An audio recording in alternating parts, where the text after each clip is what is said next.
पंडित Ramakrishna sir.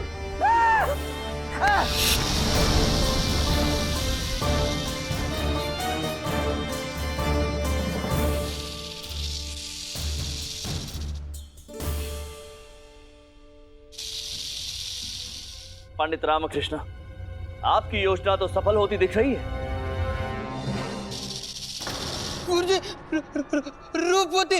रूपवती? हाँ। कहाँ रूपवती? आपके हाथ में, हाथ में।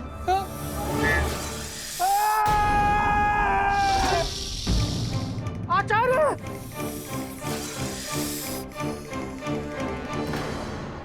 आचार्य, ये तो वही रूपवती है जिसे आपने अपने लिए चुना था। ये जीवित है, मतलब मरी नहीं। महाराज, मैंने कहा था ना, मैंने किसी को नहीं मारा।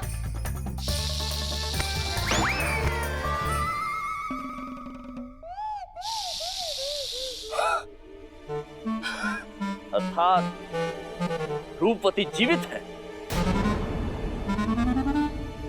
देखा गुरुवर, सारे सर्प उपस्थित हो गए ना। आ गए हैं, ये तो सत्य है, परंतु इनसे मुक्ति कैसे मिलेगी पंडित रामकृष्ण? 1 2 3 4 ये क्या महाराज? उपाय है।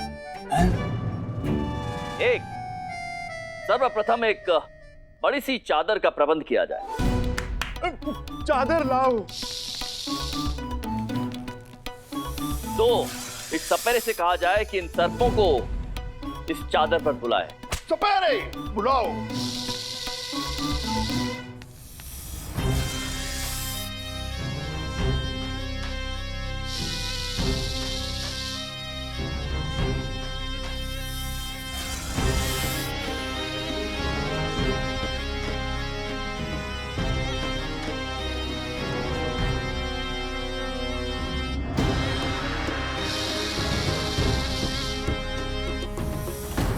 अब तीसरा कार्य स्वयं हम करेंगे।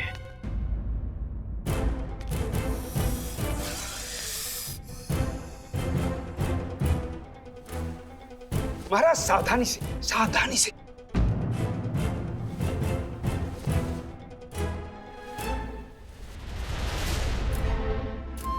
अब इस पोटली को उठाकर वन में रखवा दीजिए।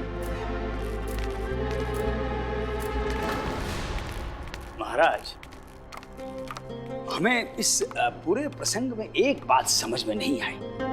यदि रूपवती मर गई थी तो वो पुनः जीवित कैसे हो गई? इस प्रश्न का उत्तर मैं देता हूं महाराज।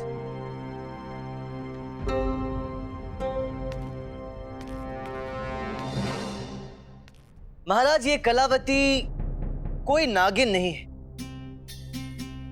ये तो इस सपेरे की बेटी है। दोनों बाप बेटी ठग हैं। दोनों विभिन्न नगरों में जाते हैं, वहां के भोले भाले लोगों के मन में सर्पों का भय उत्पन्न करते हैं। इन्होंने सारी धन संपत्ति इसी तरह अर्जित की और अब इनके मन में इतना बड़ा लालच समा गया कि इन्होंने राजकोष से धन प्राप्त करने के लिए खेल रचा।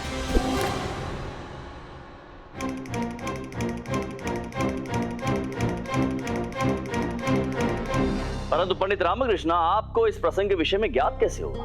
महाराज, इसका सारा श्रेय मंत्रीवर को जाता है। महाराज, कल जिस प्रकार से दरबार में कलावती ने सर्पों के आक्रमण का दावा किया, मैंने मंत्रीवर को सुझाव दिया और इन्होंने सैनिकों को सतर्क कर दिया और स्वयं कलावती का पीछा भी किया। बाबा, अब आप विजयनगर से पलायन कीजिए। तुलाभरम के पश्चात संपूर्ण स्वर्ण के साथ में आपसे पास के गांव में भेंट करेंगे। रुको।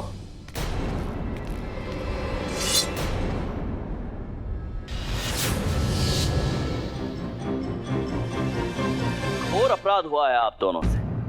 आपने अपने निजी स्वार्थ हेतु सर्पों का दुरुपयोग किया, उन्हें अपने आवास से दूर ले जाकर उन्हें कष्ट पहुंचाया। और यही कष्ट की अनुभूति अब आप दोनों को भी होनी चाहिए। कोतवाल, महाराज, इन दोनों को कारावास में बंद कर दिया जाए ताकि आज के पश्चात ये सूरज की किरणें ना देख पाए और उनका जीवन भी अंधकार में व्यतीत हो। जैसी आज्ञा महाराज। सिपाहियों,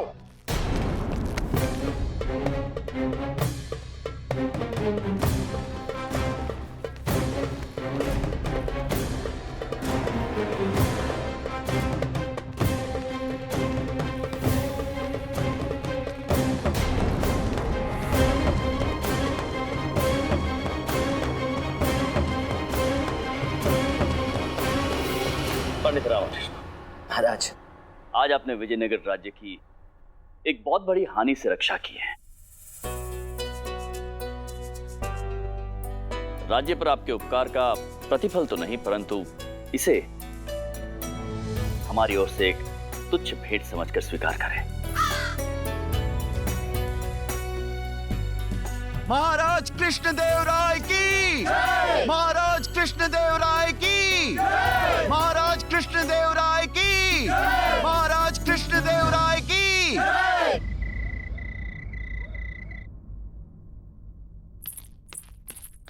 वाह, कल रात तो सर चिल्लाकर भयभीत होकर पूरा घर सर पर उठा लिया था, और आज नायक की तरह सर पकड़ लिया तो देखो कैसे इतरा रहे हैं।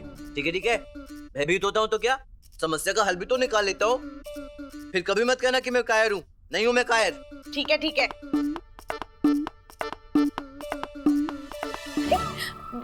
कल रात जो कलाई पर रक्षा सूत्र बांधा था कहाँ गया? थल पे ले गया होगा। रामा, उस धागे में सर्प से रक्षा करने वाला अचूक पत्थर बंधा था। हाँ। माँ, दरबार में कितनी आपाधापी थी, कहीं गिर गया होगा, कल सुबह ले आऊंगा। नहीं, तत्काल लेकर आ। कल प्रातः भगवान शिव जी के मंदिर में पुनः समर्पित करना है। नहीं अम्मा।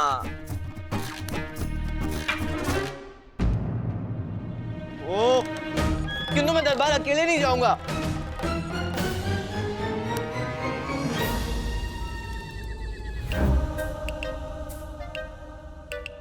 ये दरबार रात्रि में कितना भयावह लगता है, कितना अंधकार है यहाँ पे। मामा, तुम चले जाओगे तो हम क्या करेंगे? चुप गुंडप्पे, डरा मत मुझे। अच्छा, घर पर तो बड़े शूरवीर बन रहे थे, बड़ी बड़ी डींगे हाँक रहे थे कि पूरे विजयनगर को सर्पों से बचा लिया। ये क्या है? अरे अम्मा, छोड़ो ना, रक्षा सूत्र कल ढूंढ लेंगे। हाँ चलो। बातें बनाना बंद कर। उस रक्षा सूत्र के साथ अत्यंत पवित्र पत्थर बंधा है। चल ढूंढ उसे।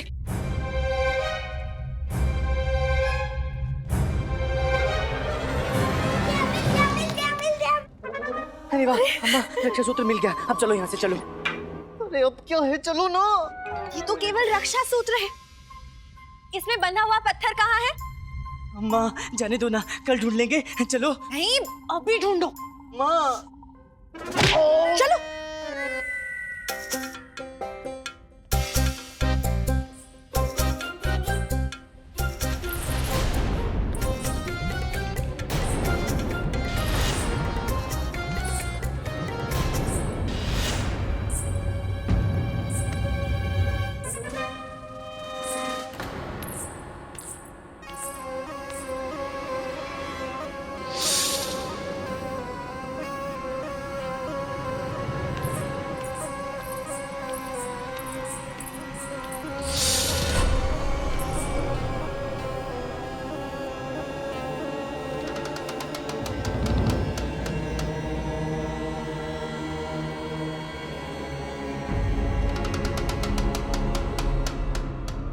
ये तो चंद्रिका है।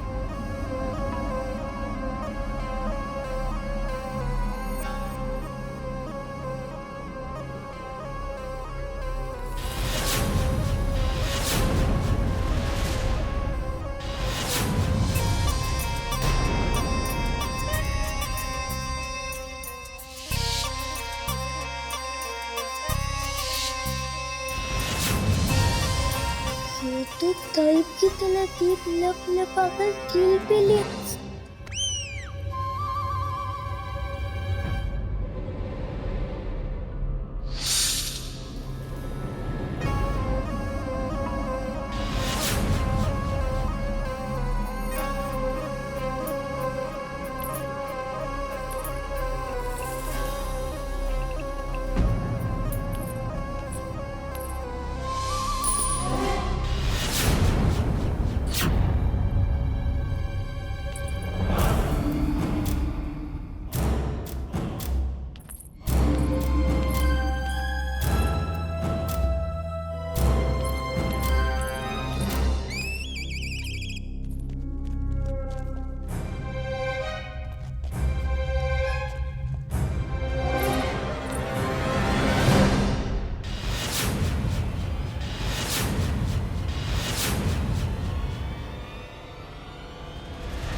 वो हम तो बस काथेला का पत्थर लेने आए थे बस। अरे आप सबके चेहरे ऐसे लाल पीले क्यों हो रहे हैं?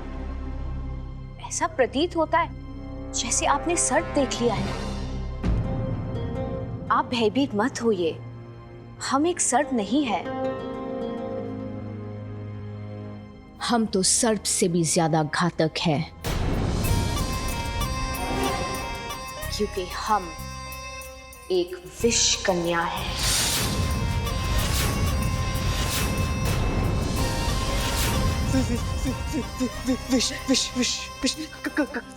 कन्या, हमारे शरीर के नस नस में इतना विष भरा है कि सारे विजयनगर वासियों के जीवन का अंत कर सकता है।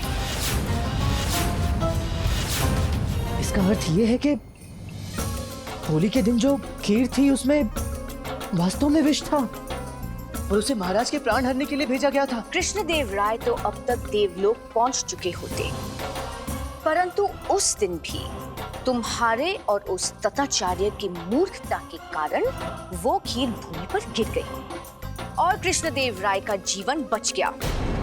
भाग्यशाली है तुम्हारा कृष्णदेव राय, जो अब तक हमारे हर आक्रमण से बच निकला है, पर अब नहीं।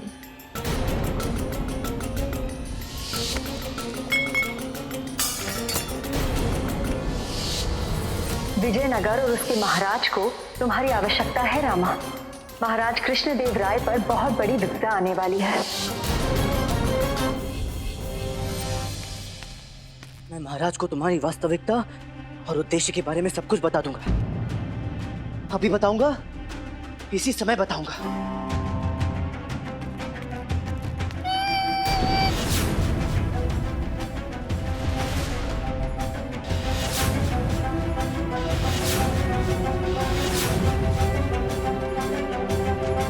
रुक क्यों गए?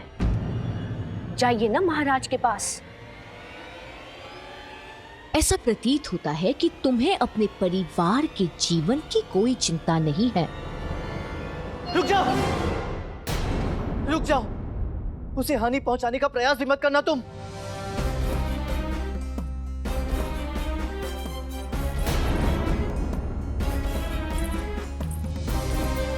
तुम भी रुक जाओ ना रामकृष्ण।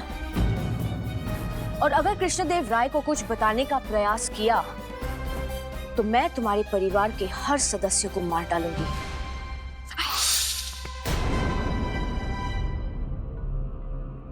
और फिर जो भी हमारे रास्ते में कांटा बनेगा उसे हम मार गिरा देंगे।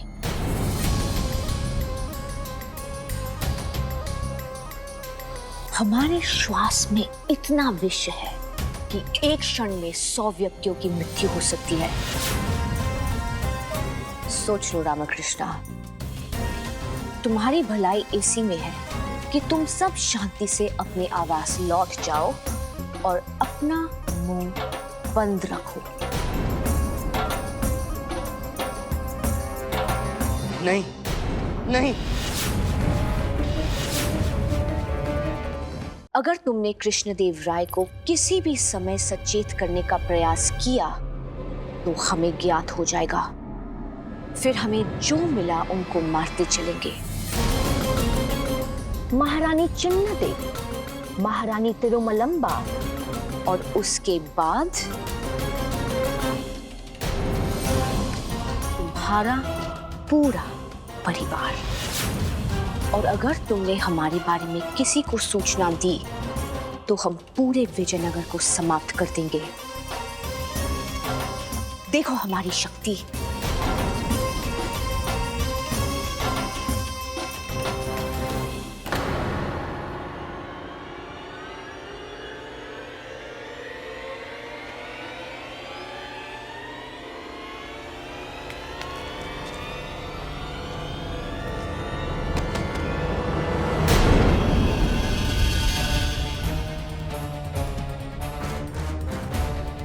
शरीर तो अग्नि की तरह तप रहा है।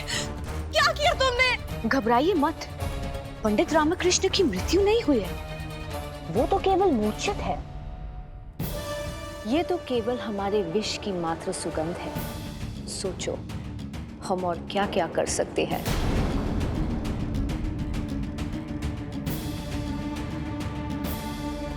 अब चुपचाप सब अपने घर जाओ और कोई चतुराई करने का प्रयास मत करना।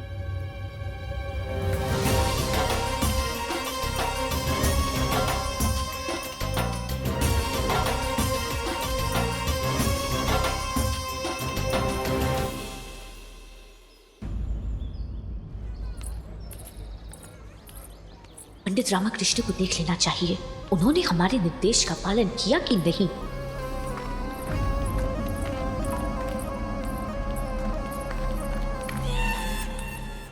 प्रातःकाल में ही चंद्रे के दर्शन, धन्य भाग हमारे। चलो तथु, अवसर का लाभ उठाते हैं। द्वार खोलिए। बूढ़ी घोड़ी लाल लगाम, चल इसको रंग क्या दबाते। प्रातः काल से चंद्रिका के पीछे लग गया है। तो हरियाली सूझिए, चल रंग में भंग डालते हैं।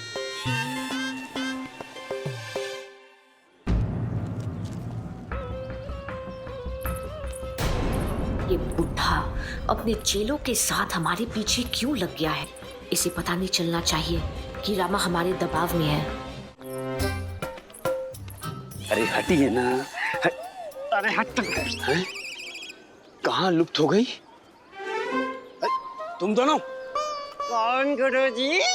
कौन लुप्त हो गई? हम तो यही खड़े हैं। आप किसकी खोज कर रहे हैं? तुम दोनों हमारा पीछा क्यों कर रहे हो? आप चंद्रिका का पीछा क्यों कर रहे हैं? हम तो किसी का पीछा नहीं कर रहे। पंडित जी, आप असत्य कह रहे हैं। आप हमारा ही पीछा कर रहे थे। सत्य वचन कर रहे थे ना? हाँ, नहीं, अब वो हमने सोचा कि आपसे भेंट कर वार्ता करेंगे और आपके साथ बैठकर कच्ची कच्ची कैरियों का रसास्वादन करेंगे। जी। आपको पता है चंद्र, इन हरी हरी कच्ची कच्ची कैरियों को काट कर नमक मिर्च लगाकर खाने में अत्यंत आनंद प्राप्त होता है। नमक? जी हमें नमक बिल्कुल मना है। क्यों? हमारा तात्पर्य ये है कि कच्चे कैरियों में हमें कोई रुचि नहीं है।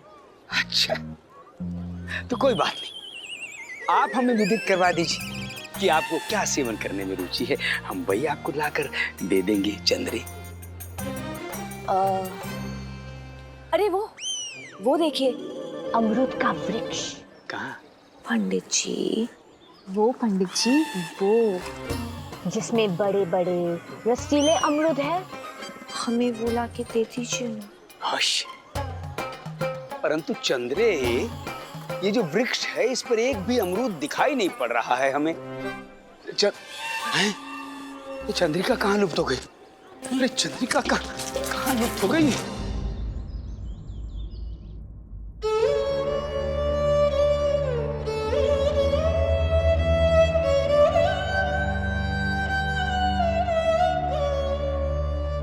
शारदा, मैंने जो लड्डू बनाए थे उनसे माँ को भोग लगा दे। हाँ।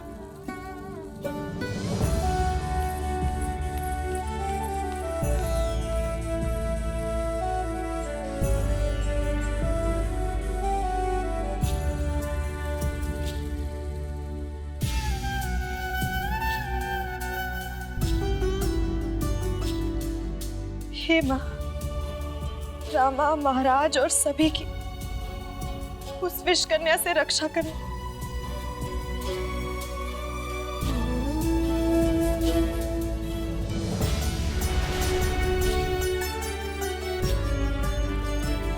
हमने आपके अच्छे स्वास्थ्य के लिए माँ को इन लड्डुओं का प्रसाद चढ़ाया। इस प्रसाद की आवश्यकता महाराज को अधिक है। अब माँ ही उनकी रक्षा कर सकती है। हाँ माँ, आप बिल्कुल सही कह रही हैं, परंतु ये प्रसाद उन तक पहुंचाएगा कौन? इनका तो ज्वर से बदन तप रहा है, ये वहां कैसे जाएंगे? और अगर ये किसी तरह वहां पहुंच भी गए और विष कन्या को पता चल गया तो? चिंतित ना हो, हमें पंडित रामकृष्ण पर कोई संदेह नहीं है। विष ही शस्त्र है।